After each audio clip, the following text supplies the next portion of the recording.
ikaw naman, kumanta ka na. I should stay. I would only be in your way. So I'll go, but I know I tangle every step of the way.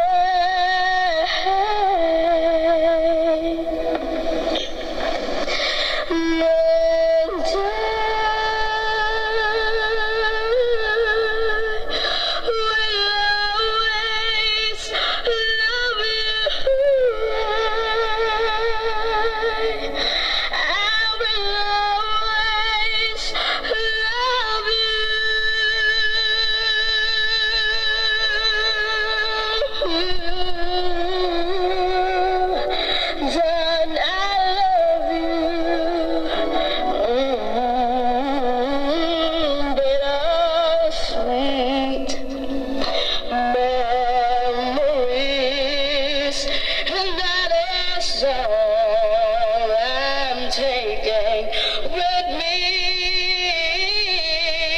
say goodbye, please don't cry. We both know I loved you, you need, and I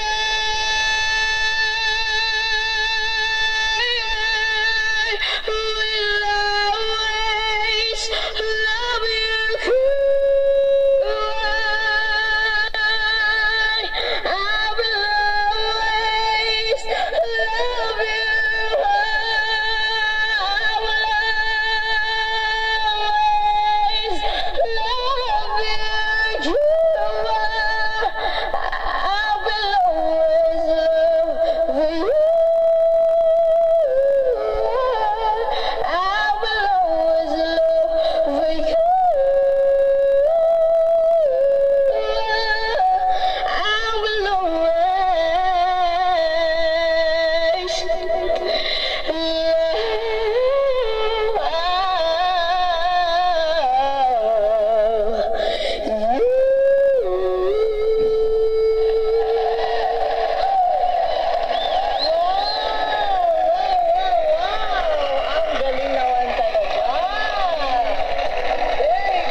Sa halos 1 milyon na.